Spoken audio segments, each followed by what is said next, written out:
जय श्री कृष्ण। सभी व्यूअर्स को जन्माष्टमी की बहुत बहुत शुभकामनाएं। व्यूअर्स, आज हम भगवान कृष्ण के जन्म का गुणगान करेंगे। जब भगवान के अवतार लेने का समय निकट आ गया तो नक्षत्रगण अत्यंत शुभ हो गए। सभी दिशाओं में शांति और संपन्नता का वातावरण था। जंगल के सारे पक्षी मधुर वाणी में गाने लगे थे। ऋषि मुनि देवता प्रसन्न होकर फूल बरसाने लगे। चंद्रमा के वंश में ही भगवान के जन्म लेने के कारण चंद्रमा अत्यधिक प्रसन्न थे। अब वह शुभ क्षण आ गया था जब भगवान का जन्म होना था।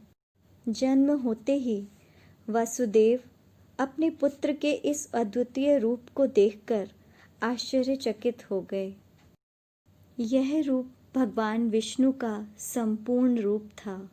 वे समझ गए कि अब भगवान कृष्ण प्रकट हो गए हैं और इस अवसर पर वे अभिभूत हो गए।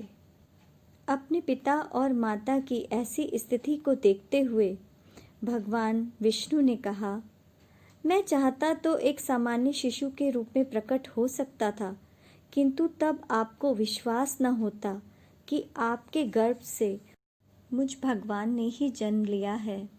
मैं मानता हूँ कि आप मेरे लिए चिंतित हैं और कंस से भयभीत हैं। अतः मेरा आदेश है कि आप तुरंत ही मुझे गोकुल ले चलें और यशोदा की नवजात कन्या से जो अभी अभी उत्पन्न हुई है मुझे बदल लें। अपने माता पिता से इस प्रकार कहकर उनकी उपस्थिति में भगवान सामान्य बालक बन गए और मौन हो गए।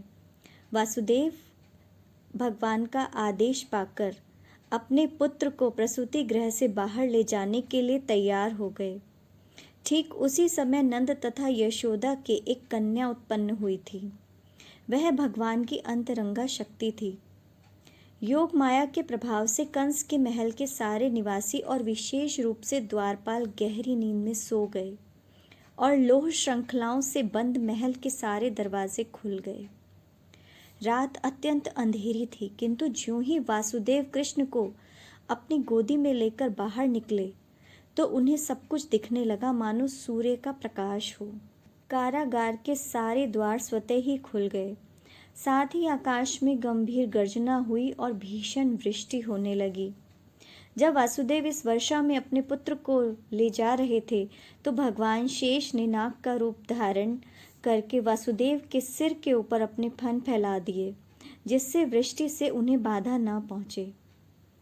वासुदेव यमुना के तट पर आए तो देखा कि यमुना के जल में गरजती लहरें उठ रही हैं।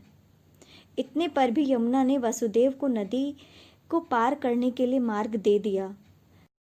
ठीक उसी प्रकार जिस प्रकार सेतु बंध के समय हिंद महासागर ने भगवान रामचंद्र को रास्ता दे दिया था। इस प्रकार वासुदेव ने यमुना पार की। वे नंद महाराज के गोकुल स्थित निवास स्थान में गए। उन्होंने देखा सारे ग्वाले गहरी नींद में सोए हुए थे। इस अवसर का लाभ उठाकर वे यशोदा के घर में चुपके से घुस गए और बिना किसी कठिनाई के अपने पुत्र को रखकर बदले में यशोदा की नवजात पुत्री को उठा लाए। इस प्रकार चुपके से घर में घुसकर लड़के को लड़की से बदल लेने के बाद वे पुनः कंस के कारागार में लौट आए तथा पुत्री को देवकी की गोद में रख दिया। उन्होंने पुनः हथकड़ी बेड़ियां पहन ली, जिससे कंस को यह पता न चल पाए कि इतनी सारी घटनाएं घट चुकी हैं। माता यशोदा समझती थी कि उनके एक शिशु उत्पन्न हुआ है, किंतु प्रसव की पीड़ा से थक जाने के कारण वे प्रगाढ़ निद्रा में थीं। जब वे जागी तो उन्हें याद ही न रहा कि उनके पुत्र हुआ है या पुत्री। तो भक्तों, ये थी कथा भगवान श्री कृष्ण के जन्म की। जय श्री राधे।